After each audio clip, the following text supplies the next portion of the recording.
যাকে আপনি কষ্ট দিচ্ছেন, যাকে আপনি দুঃখ দিচ্ছেন, সে যদি আপনার ক্ষমতার কাছে সামান্যতম হয়, সে যদি মাথা নিচু করে চলে আসে, তার দীর্ঘশ্বাস, তার চোখের পানি আপনার ক্ষতি, আপনার ধ্বংসের জন্য ১ নম্বর হাতিয়ার হয়ে দাঁড়াবে।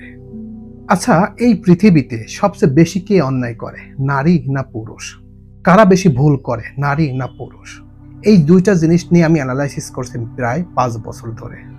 তো ম্যাক্সিমাম জায়গায় দেখা গেছে যে নারীরাই বেশি অন্যায় করে, আর প্রত্যেকটা ঘটনার পিছে প্রত্যক্ষ পরোক্ষভাবে নারীরা জড়িত হয়, এবং নারীর ইন্ধনের কারণেই একটা বড় ধরনের দুর্ঘটনা ঘটে, আর সেটার সাফার, সেটার দায়ভার সম্পূর্ণ পুরুষের ঘাড়ে বর্তায়, এবং সেই পুরুষ একেবারে নিঃশেষ হয়ে যায়।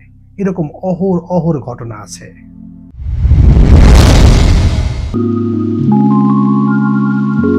আসসালামু আলাইকুম। আচ্ছা ভাই, এই যে প্রতিনিয়ত বাংলাদেশ বলেন সারা পৃথিবীতে অনেক দুর্ঘটনা ঘটে, অনেক ঘটনা ঘটে, এগুলোর মূল কারণ কি? কেউ বলে যে অমুক ছেলের কারণে এই ঘটনাটা ঘটেছে, কেউ বলে যে অমুক নারীর কারণে এই ঘটনাটা ঘটছে। তো আমার প্রশ্ন হচ্ছে, এই যে ২টা সেক্টর, ছেলে এবং মেয়ে, এই ২টাই তো সবকিছু, আর তো কিছু নাই। তো আমার প্রশ্ন, এই ২টা জাতি বা ২টা মানুষের মধ্যে সবচেয়ে বেশি কে অন্যায় করে, ছেলে না মেয়ে? তো আমি বিভিন্নভাবে অ্যানালাইসিস করেছি, এবং প্রায় ৩ মাস ধরে বিভিন্ন সোশ্যাল মিডিয়া, বিভিন্ন সংবাদপত্র, বিভিন্নভাবে সব কিছু অ্যানালাইসিস করে দেখেছি যে প্রায় 81% ঘটনা, 81% বিভিন্ন ধরনের সাংঘর্ষিক কাজ নারী দ্বারাই বেশি ঘটে, এবং নারীরা সবচেয়ে বেশি পরিমাণ অন্যায় করে। কিন্তু তারা সব সময় ছত্রছায়ার মধ্যে থাকে, তারা সব সময় গোপনের মধ্যে থাকে, তারা সব সময় একটা ঘটনা কিংবা একটা অন্যায় ঘটার পর তারা লুকায়ে যায়, আর সব দোষ ছেলেদের ঘাড়ে পড়ে। তারা ভাবে যে আমরা অন্যায় করিই নাই, কিন্তু প্রত্যক্ষ পরোক্ষভাবে দেখা গেছে যে প্রত্যেকটা ঘটনার মধ্যে নারী প্রত্যক্ষ পরোক্ষভাবে জড়িত। এখন আপনি বলতে পারেন, আপনি মনে হয় নারীর দ্বারা কষ্ট পেয়েছেন সেই জন্য কথা বলছেন। না, আপনি দেখেন, এই যে কদিন আগে জগন্নাথ ইউনিভার্সিটির একটা ঘটনা, একটা নারী আরেকটা ছেলের সাথে সম্পর্ক করছে। এখন ওই ছেলে জানেই না, ওই ছেলেকে পাবে না বিধায় তার জীবনটাই কেড়ে নিল আরেকটা সন্ত্রাসের মাধ্যমে। আপনাদের অবশ্য মনে আছে, রিফাত শরীফ, নয়ন বন্ড, মিন্নি, একটা নারী আর একটা ছেলেকে পাওয়ার জন্য তার নিজের স্বামীকে খুন করেছে। আজকে রিফাত শরীফও মারা গেছে, নয়ন বন্ড মারা গেছে, কিন্তু এর সাথে মিন্নি যে দায়ী, মিন্নি কিন্তু এখন পর্যন্ত জেল খাটছে, এখন পর্যন্ত জেলের ঘানি কাটছে। তো আমার প্রশ্ন, এত সুন্দর চেহারা, এত রূপ, এত কিছু, কত আশা যে ওকে খুন করে আমি একটা সুন্দর সংসার গড়ব, আজকে কি হলো ভাই? আজকে জেলের ঘানি টানছে। এই যে আবার এই যে জুবাইয়ের বেলায় যে মেয়েটার যে ঘটনাটা ঘটালো, ও তো সারা জীবন জেল খাটতে খাটতে জীবন শেষ হয়ে যাবে। এইরকম যত ঘটনা, যত এই কর্মকাণ্ডগুলো হয়, দেখা গেছে যে প্রত্যক্ষ পরোক্ষভাবে প্রত্যেকটা ঘটনার পিছে নারীরা বেশি দায়ী।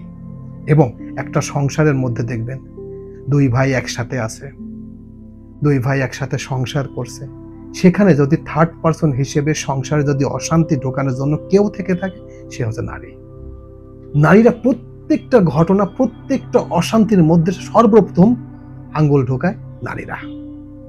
তাছাড়া ২ জন ছেলে একই রুমে বছরের পর বছর থাকবে, দেখবেন তাদের মধ্যে কোনো জ্ঞানজাম, তাদের মধ্যে কোনো কিছু ঘটবে না, কিন্তু ২ জন নারী একসাথে ১ বছর থাকতে পারে না। কেন পারে না? ওই যে হিংসা, লোভ, তারা নিজেকে অনেক কিছু ভাবে, এই জন্য তারা থাকতে পারে না। তাদের মধ্যে ম্যাক্সিমাম ঝামেলা হবেই হবে, কিন্তু ছেলেদের মধ্যে হয় না। তো এখান থেকে বোঝা যায় যে আসলে প্রতিটা ঘটনার পিছে নারীরা দায়ী। আর নারীরা কেনই দায়ী হবে না? সৃষ্টির প্রথম থেকেই নারীরা আগে অন্যায় করছে। আদম আলাইহিস সালামকে ভুল পথে কে নিয়ে গিয়েছিল? নারী। তো আবার একটা কথা এইভাবেও আছে যে প্রত্যেকটা মহল্লায় একজন করে সতী নারী আছে। সেই সতী নারীর কারণে সেই মহল্লাটা টিকে আছে। ওই সতী নারী যেদিন ওই মহল্লায় থাকবে না, সেদিন সেই মহল্লা ধ্বংস হয়ে যাবে। তো নারীরা ভালোও আছে, আবার মন্দও আছে, তবে ভালোর চেয়ে মন্দর পরিমাণটা সবচেয়ে বেশি। তো আমি একটি কথা বলবো পরিশেষে, সেটা হচ্ছে ভাই, অন্যায়, অহংকার, হিংসা করে কখনো সফল হওয়া যায় না। এই পৃথিবীতে কেউ সফল হতে পারে নাই। আমি পারি নাই, আপনি পারবেন না, পৃথিবীতে কেউ পারবে না। কারণ এই পৃথিবীর মালিক আমি, আপনি না। এই পৃথিবীর মালিক স্বয়ং আল্লাহ। আল্লাহ প্রত্যেকটা মানুষের, সে কতদিন বাঁচবে, কবে মারা যাবে, কোথায় কি ঘটবে, সেটা তার সৃষ্টির আগেই সেট আপ করে দিয়েছে। তো ভাই, কেন লোভের কারণে, হিংসার কারণে আরেকটা মানুষকে খুন করবেন? কেন লোভের কারণে, হিংসার কারণে আরেকটা মানুষকে ক্ষতি করবেন? ক্ষতি করে, খুন করে কেউ কখনো সফল হতে পারে নাই। কারণ কি শুনবেন? আপনার ক্ষমতা আছে, আপনার টাকা আছে, আপনার সব কিছু আছে।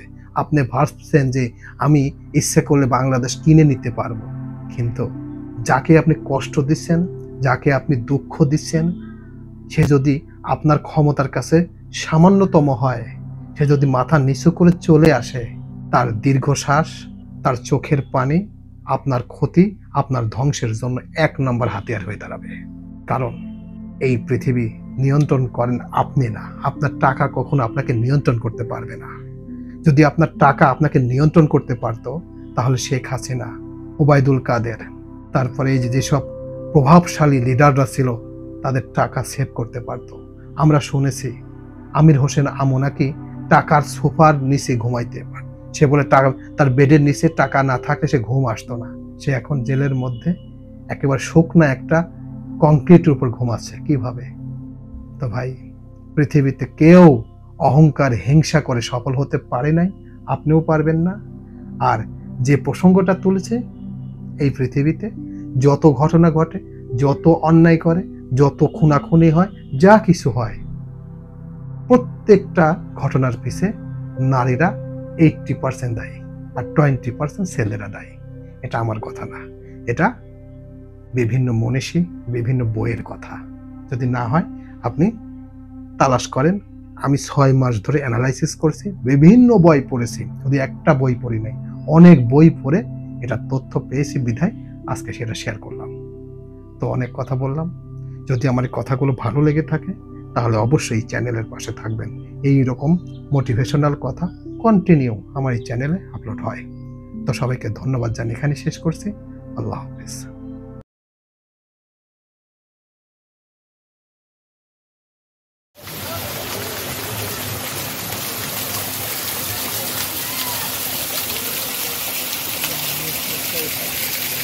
হুম